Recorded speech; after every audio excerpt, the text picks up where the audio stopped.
I thought I'd marry you, even though you're plain, because I believed you were a rich heiress. But a woman making $12 an hour? I don't need that. A dumb wife can just get out of the house. I'm sick of being mothered by a woman like you. Don't need a low-income old lady. Please, just leave. They smirked at me as they said such things. As if they wouldn't take no for an answer, my belongings were already packed in cardboard boxes and trash bags, placed beside them. I had a lot to say, but my heart was too shredded to muster the energy to argue. So, you want me to divorce you and leave this house, right? That's the idea. I did like how you always got it. Once she's gone, Dad can finally be happy. Got it. But you'll definitely regret this. I wasn't so naive to stay silent after being treated this way. They will surely regret having me leave this house. My name is Sally Irish. I'm a 50-year-old office worker. While working at my father's company, I've been juggling raising my daughter Julie and household chores for over a decade. I married Harry about 10 years ago. Our meeting was through work. Harry was a sales rep for a client, and I always thought he was easy to talk to. He wasn't my type looks-wise, but being someone who doesn't make friends easily, I was secretly attracted to Harry, who was always bright and smiling. Then, Harry confessed to me, and we started dating. At first, I was frightened, thinking there's no way I could match up with him, but he said, "Your shy personality and homemaking skills are wonderful." Our relationship was smooth and enjoyable. But then, one day, Harry dropped a bombshell. Actually, I have a daughter who's turning 10. This confession came half a year into our relationship, right when Harry proposed. What? The news of Harry having a child was completely unexpected. I knew he was divorced before we got together, but I had no idea he had a child. While I was overjoyed at the proposal, I was honestly more bewildered. But Harry, who would take me to delicious restaurants and places with beautiful night views. He would speak positive words to a negative me. I thought life with him would surely be fun. Feeling this way, I also wanted to marry him. Stay away from a divorced man with kids. It's bound to make you suffer. My strict father was vehemently against it. Still, Harry promised, "I will definitely make you happy." Believing I could overcome any difficulty with Harry, we married despite my parents' objections. But I wish I could tell my past self to listen to my parents. Otherwise, you're gonna see hell. I was worried about whether I could get along with Harry's child, Julie, and whether I, who had never raised a child, could truly become a good mother. The first day I met Julie. "Nice to meet you, I'm Sally." "Nice to meet you. I'm Julie." "Come in, quick," she said with a smile, eagerly pulling my arm and leading me into the living room. "Are you a CEO's daughter and a career woman? That's so cool and impressive." Her pure eyes sparkled. And I was touched by her innocence. That day, I cooked a meal with extra effort, preparing lots of dishes that kids would love. Julie stuffed her mouth with food and repeatedly said, "This is delicious." I remember being very happy. "Sally's cooking is so good. It's totally different from Dad's. To be able to eat this kind of food every day is the best," she said, seemingly accepting her father's remarriage surprisingly easily. "What do you mean, Julie? The food Dad makes is delicious too, right?" It's always the same dishes, and the taste is bland. Sally's cooking is much better." "Dad's gonna cry now," we joked around, playing together. I felt they were a close-knit family. Let's talk about our family finances. My husband was an ordinary employee at a small to medium-sized company. On the other hand, while being a CEO's daughter, I have worked long years at my father's company, holding a position and earning a decent salary. Therefore, our household primarily relied on my income. The agreement was that my husband would actively participate in household chores and childcare, which has never caused any dissatisfaction. Our family's motto is that the one who can earn more should do so. Thus, for Harry and Julie, I started by replacing my single-person furniture and appliances with family-sized ones to create a more comfortable living environment for Julie. The same goes for where we lived. Before getting married, I lived in an apartment owned by my father's company. It was too big for just me, so it was decided that Harry and Julie would move into my apartment, and the three of us started our new life together. The first time Julie came to my apartment, she ran around the house excitedly, exclaiming, "It's so big. Amazing. Watching her, I vowed to do my best in parenting and work so she could grow up to be a fine adult. Living with the three of us was stress-free, peaceful, and fun. Blood relation didn't matter, the three of us were a real family, looking forward to our lives together. However, reality wasn't so sweet. When Julie entered middle school, her attitude towards me changed. She joined the badminton team at school. It was a club passionate about practice, so between school during the day and club activities from evening to night, she was hardly home. On days off from club activities, she'd come home from school, throw her bag on the couch, and just play with her smartphone. This is when the distance between Julie and me started to widen. Even when I tried to talk to her, she wouldn't even nod, much less look at me. When I talked to Harry about Julie's attitude, he said, "She's just in her rebellious phase because she's in middle school. Don't worry about it." I thought it would settle down after a while. But no matter how long I waited, there was no sign of her attitude changing. I kept trying to engage Julie, but her responses were lukewarm, and sometimes she would sigh deeply and say, "What? Don't talk to me," outright rejecting me. Even when watching TV together in the living room, Julie would only talk to Harry. If I said something, she acted as if she hadn't heard. Yet, when she needed something, like, "Hey, I need this for club activities tomorrow. Can you wash it?" she would talk to me. Other than that, I was like air to her. Still, I tried to fulfill Julie's requests so as not to widen the distance between us further. But, I also have a job, and my company doesn't guarantee weekends off, it's shift work, so I'm often busy on my days off. Sometimes, I have to do telework at home on weekends, my job is that demanding. I don't hate my job, and I'm grateful to have it, but the busier work gets, the more inevitably there are times I can't meet Julie's demands. When I come home and start cooking dinner, if she says, "I want the cake sold near the station," or "I don't like this side dish, make hamburgers instead," I often have no choice but to refuse. Each time I refuse, Julie would visibly get upset and snap, "TSK. Useless." A mother should at least do that much, before storming off to her room. Lately, it's become her catchphrase to say, "A mother would do this, right?" I'll say it again, though legally I'm Julie's mother, she and I are not related by blood. I've always tried my best to be recognized by Julie as a mother, but I still feel like she hasn't accepted me as one. Every time she says those words to me, I blame myself for not being able to meet her needs and fall into self-loathing. It's the same with my husband, Harry. When we first met, Harry was all over me, showing his charming smile a lot.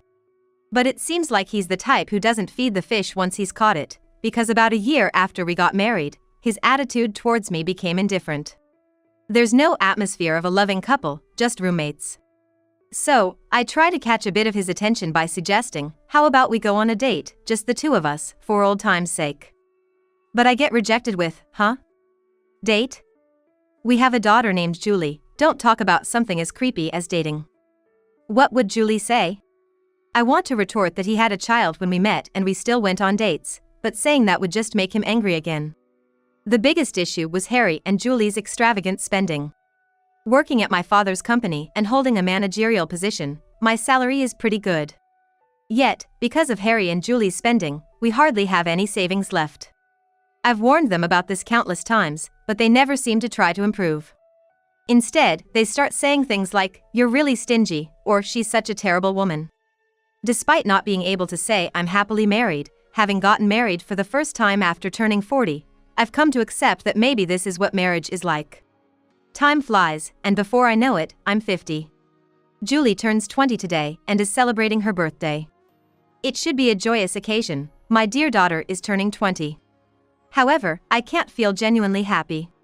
Memories of the first time I met her and vowed to do my best in raising her so she could become a respectable adult come flooding back. I took the day off for her coming-of-age ceremony, prepared the kimono she requested, and made reservations for dressing and a hair salon. I'm all set for the day, doing the early morning drop-off and pick-up for her. After the dressing and hair set, seeing Julie's glamorous look, I naturally smile. "You really look beautiful. You've become such a lovely woman." Harry also exclaims, "Wow. Doesn't Julie look great? That's my daughter for you. The most beautiful one here." Julie only smiles and says, "Thank you, Dad," to Harry, completely ignoring my comment. Harry is getting ready in a suit to go to the coming-of-age ceremony venue. I'm also dressed nicer than usual, planning to head to the ceremony with Julie and Harry. However, why is the old lady trying to come too? You absolutely must not come to the coming-of-age ceremony, she flatly stated. My daughter, calling me old lady and hurling abuse. But, since my daughter is dressed up so beautifully, I wanted to go to the party together. Despite being verbally abused, I tried to maintain a smile and convey this, but it seemed to have the opposite effect. Be quiet, fake mom. Don't call me your daughter. Just make sure you don't come, okay? I don't want my friends to think my mom is such a plain woman. She shooed me away with her hands. Really, is this the behavior of a respectable adult? Fake mom, huh? Did I go wrong somewhere in raising her? I sighed deeply. And so, in the end, Harry and Julie left without me. I had no choice but to spend my time leisurely at home. But, suddenly finding myself with free time, I decided to go to work. It made me realize just how much of a workaholic I am. After finishing work moderately and returning home, I found Harry sitting on the sofa with his brows furrowed and arms crossed, radiating a serious vibe. Feeling the unusual atmosphere, I became uneasy. What's wrong? Why didn't you tell me? Tell you what? Your dad's company is on the brink of bankruptcy. I heard they're significantly downsizing their operations in domestic market. Harry seemed uninformed about the specifics since his company no longer had dealings with my father's company, but he must have caught wind of the rumor somewhere. Bankruptcy crisis? That might be a bit of an exaggeration. But I do know they are downsizing their operations. I wanted to discuss this with you after the birthday party. Wanted to discuss isn't good enough. What about the salary? What's going to happen? Harry seemed more concerned about my salary than the company itself. The salary might decrease a bit until things settle down? You're joking. What about Julie's college tuition? How are we going to manage that? Don't worry, I have the tuition covered. Besides, I tried to explain the situation with my father's company and why my salary might decrease, but Harry wasn't interested in listening. Enough. Can't earn money, can't get along with your daughter. You're really a failure as a mother. Harry's words, a failure as a mother, pierced my heart. He was right, my salary was decreasing, and I couldn't even pretend to have a good relationship with my daughter. But being so bluntly denied my existence caught me off guard. I need to rethink our future together, he said, then with a loud bang, intentionally making noise, he left the house. I feel the same about wanting to rethink my future with Harry. I had planned to talk things over with him after Julie's party. Why does everything have to go wrong? The next day, work was busier than usual, so I decided to stay late before heading home. Harry used to say, the one who earns more should work, and whoever gets home early should cook, but that promise was broken long ago. Expecting no dinner at home, I decided to just buy something from the store. When I arrived home, I found Harry and Julie smirking. Usually, when I come home, they're either watching TV or holed up in their rooms, so their behavior was clearly odd. It was as if they were waiting for me to return.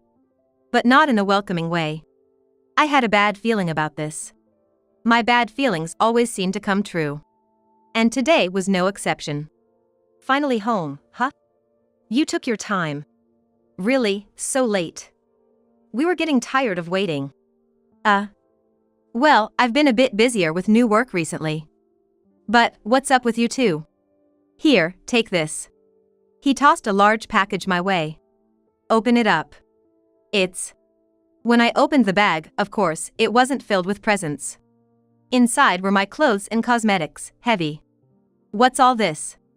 I couldn't understand, my thoughts couldn't keep up. Then, Julie said, come this way, guiding me to a room at the back of the living room. Opening the door, I saw all my belongings packed into many cardboard boxes and trash bags. Mom, you have too much stuff. It was such a hassle to pack it all. I took the day off work to help pack it up. I'm really tired. Good job, Dad, they laughed together, and I finally understood their intention. You want me to leave? That's right. Julie and I have been talking about it for a while. Yeah. Your dad's company is really in trouble, Your salary's been cut, hasn't it? No use hiding it. I heard everything from Dad. No, that's... Really, your role in this house is over. That's right. Your job here is completely done. We don't need someone who can't earn money. Without giving me a chance to speak, it seems like my daughter and husband are intent on blaming me, 2 against 1. With them talking non-stop like a machine gun, I couldn't find a moment to interject and could only listen in silence, looking down. As I remained silent, they seemed to forget I was there, letting their true feelings spill out one after another. Just because you were a CEO's daughter, I married you, thinking it was a good deal, but it turned out to be a complete dud. Right? I thought living in a fancy apartment and becoming a rich kid by accepting such a gloomy-faced mom would be worth it, but then I get scolded for spending too much. And with this look? I'm too embarrassed to tell my friends you're my mom. What are you both talking about? I managed to interject with a faint voice. But this only seemed to fuel their fire. Now that I can say it, I married you for the childcare help and the money. What? I doubted my own ears. My ex-wife couldn't handle childcare at all. She became a full-time homemaker but couldn't earn money, and right after having a kid, she got what? Postpartum depression? That's why my first marriage failed. I took Julie because she mattered to me, but I thought it was impossible for me, a mere employee at a small to medium-sized company, to raise a daughter on my own. So, I was looking for someone plain, who seemed wealthy enough and wouldn't betray me. And there you were, fitting the bill perfectly. No, this can't be true. I went against my parents' wishes to marry you. Man, you're so naive. Just saying I like you made you blush. You were easy to win over, even though I did you the favor of marrying you. That's awful. Who's the awful one here? A company going under is just great, isn't it? I've seen your recent pay stubs. You're making about $12 an hour. Absolutely the worst. Now that Julie has grown into a respectable adult, we don't need a low-brain wife who earns $12 an hour in the house. $12 an hour for my salary? What are they even talking about? I couldn't make sense of it at all. As I was silent and pondering, my daughter followed up with, I'm sick of having a mother like you. We don't need a low-income old lady. Please, just leave. Their heartless words shattered my heart. So, they've been thinking this all along. I hadn't realized anything until now. I had so much I wanted to say, but I no longer had the energy. You want me to divorce you and leave this house, right? That's right. I didn't hate how understanding you are. Poor Dad, being hurt and deceived by this woman. Now Dad can finally be happy. Why does my daughter hate me so much? I don't remember doing anything to either my husband or daughter to warrant such hate. Yet, my daughter seems to despise me greatly, glaring at me with a look that could kill. Seeing her like this, my husband just smirks with satisfaction. I felt anger bubbling up inside me at such a husband. I thought to myself that I'm not so kind as to stay silent after being treated this way. Surely, both of them will regret having me leave this house. I immediately began preparing to move out. Oh. So you've decided to leave for real? Finally realized you're just dead weight in this house, huh? It's been a long time coming, my husband said while he began to carry my belongings to the entrance, one after another. Seeing him do this, my daughter oddly sympathized with him. Dad's really too kind for helping out with the luggage. Any belongings you can't take today will be sent to you later. But remember, if you don't clear out your stuff from our house within a week, everything will be disposed of, just so you know. Suddenly telling me to leave and setting a deadline for moving out, and to top it off, threatening to dispose of anything left? How unreasonable can he be? I understand. And just one last thing, you will regret this. Be prepared. I said this to my husband with the loudest voice I've ever used towards him. Regret? As if, he laughed, but I ignored his words and left the house. That day, I decided to stay in a company-owned apartment. I'll live here until I find a new place. Though I could have had my belongings sent over, I didn't want my ex-husband and daughter to know my new address, so I waited for a moment they were out and hired movers to bring my things in. Since we were both working, it was decided that we would split our savings in half. My husband has a habit of spending recklessly, so he's incapable of saving. Inevitably, a lot of the money I had saved ended up in his hands, but these were the rules, and I had no choice but to follow them. In the end, I handed over a sum of $200,000. Well, I hope he uses that money for our daughter's college expenses. That was the plan, anyway. And so, our divorce was finalized. Though my heart was torn to shreds up until the divorce, surprisingly, I felt happier and more at ease afterward. My mind felt surprisingly clear. It just goes to show how twisted my married life had been. 2 months after the divorce was finalized, my ex-husband called. Honestly, I hesitated to answer, but guessing it was about his current predicament, I decided to listen out of sheer curiosity. "Hey, what's the meaning of this?" exclaimed my ex-husband, clearly in a panic from the get-go. "What do you mean?" "Well, I pretty much know what this is about, but I decide to ask anyway. I was told to leave the house starting tomorrow." "Why?" "It's our apartment, isn't it?" "Of course, you have to leave. It's an apartment owned by my company. It's obvious that ex-strangers like my ex-husband and his daughter can't live there. Anyone would understand that with a little thought." "Yeah, but I don't have anywhere else to go on such short notice. Can you ask your dad to let me and Julie stay here like before?" "What are you talking about? 2 months ago, you and Julie suddenly kicked me out, and I had nowhere to go either. Who was heartless back then?" "About that time. Sorry. I apologize. So, can you help us out?" "There's nothing I can do." "Is that all?" I'm hanging up. As if a cheap apology could make me forgive what happened that day. Even after the divorce, this man still underestimates me completely. As I try to hang up, my ex-husband pleads, wait. Hold on. What? Is there something else? I don't get it."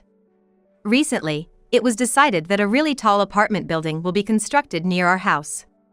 It has a great location, and the brochure showed that the facilities and space are amazing. When I looked into it, I found out it's owned by your company. What's going on? I thought your company was on the brink of bankruptcy. There's no way you have the budget to build such an amazing apartment. That. My company started a new business 2 years ago.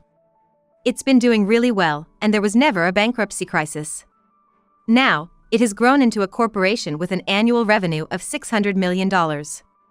So, buying that apartment was easy." "What? That can't be. I thought the company you had was gone. And your salary was cut." "The company hasn't disappeared. It's smaller but still exists. We're expanding our business overseas because it's more profitable. The salary cut was only during the transition period. Our company uses an incentive system. My father made adjustments so other employees wouldn't get pay cuts. But since I'm family, I told them it was okay to cut my salary temporarily. My base salary was sufficient, and there was a big project planned for me. Why didn't you explain this important matter to me?" "I tried to. But you never gave me a chance to explain. Besides, everyone knows my father's company is growing rapidly.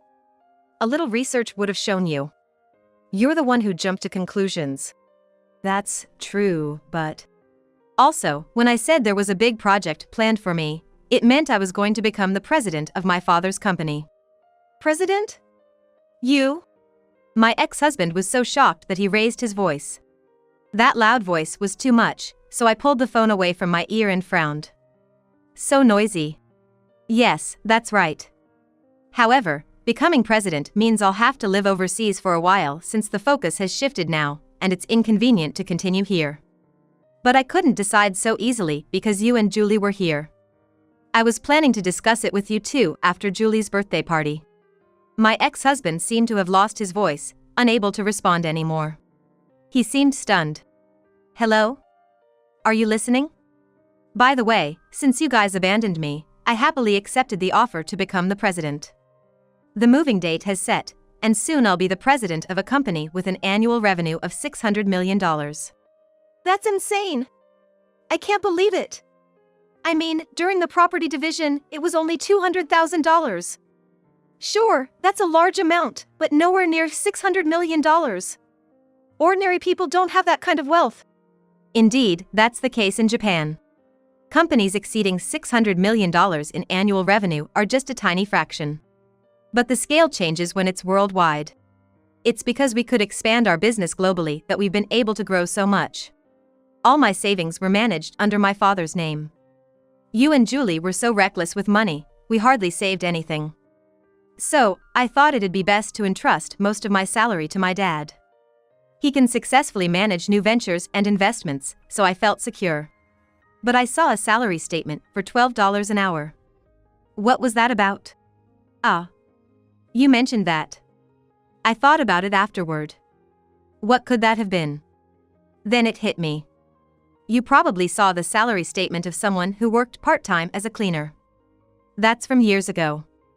The company has been discussing how the wages for part-time workers are too low. So, I was reviewing past wages, everything. What you saw was probably an old salary statement. Nowadays, the minimum wage exceeds $20 an hour everywhere, which you would realize with a bit of thought. I couldn't stop laughing at the absurdity. If he had looked at the statement properly, he would have noticed the different name and date. My ex-husband must have been desperate to find a weakness in me, and stumbled upon that salary statement by chance. Even a fool would notice the discrepancy. I've been misunderstanding this whole time? I let a woman worth $600 million slip away. Well, that's about the size of it. I'm going to hang up now. And say hello to Julie for me. And with that, I hung up on my ex-husband. Afterward, he sent me messages begging me to reconsider and called me incessantly, but I ignored all of it. He was so persistent that I blocked him yesterday. 3 months have passed since then. I now live overseas. Work has been incredibly busy, and I haven't taken any time off, but I'm grateful for the increase in work. With no more personal troubles, I've been able to focus on my job without stress, so no matter how busy, it doesn't feel like a burden. Julie has called me a few times since then. Mom, I'm really sorry. Since I became a middle schooler, Dad started bad-mouthing you, saying you were cheating and mocking me. I believed all of it and blamed you for everything. I'm sorry for all the terrible things I said. Julie sounded genuinely remorseful, and I'd considered forgiving her, but her attitude towards me had been too terrible, influenced by her father or not. I'd like to say it's okay because your father told you those things, but you're also to blame. Why won't you forgive me even though I'm apologizing so much? You're my mother, right? You're rich, aren't you? Please. I got used to living with you, so I can't lower my standard of living now. Do something. I'll go anywhere, even overseas. My daughter's point is that when I was around, we had a reasonably affluent life, and she lived without wanting for anything. However, since I left the house and they were evicted from the apartment, they now live in a cheap, cramped rental, just the two of them, and apparently, that lifestyle is unbearable for her. But her words, "You're my mother, right," are the same ones that used to hurt my ears. I realized that her apology is temporary and she doesn't think she did anything wrong. At this point, I can't support Julie anymore. If this had been a sincere apology, I would have forgiven her without hesitation. That's what parents are like. In the end, you want to spoil your child. But it was different. Surely, after all the ridicule she had thrown my way over the years, she couldn't sincerely turn around and be nice to me now. She had always been a proud child since she was young. So, I decided to stop being her mother. You said, "I am your mother," right? But you also told me not to act like your mother. So, I've stopped. I'm sorry, but you're an adult now. You need to live on your own. Good luck. Wait, are you kidding? Are you abandoning your daughter? If things stay like this, I won't be able to go to college, and my first paycheck will all go to rent? You were the one who abandoned me first, remember? Besides, I gave your father $200,000. You shouldn't have to live so hand-to-mouth, at least for a while. That money. Dad bought a car, and I bought a designer bag, so there's hardly any left. Julie awkwardly admitted this. In the end, both my ex-husband and daughter had lived freely off my salary and couldn't stop their lavish spending suddenly. But that's none of my concern. I don't care about that. I've made my decision. Sort it out yourself. Goodbye. With that, I hung up the phone. Still, I have no intention of blocking my daughter. Regardless of everything, she is the child I've spent over a decade with. If she truly finds herself in trouble and sincerely apologizes, swallowing her pride, then maybe I'll consider extending a helping hand. But that seems like a distant possibility. Life outside of the States is busy and not easy, but now, I am happy. Maybe someday I'll plan a trip back home with the employees living here. Thinking about such things, I spend my days peacefully alone.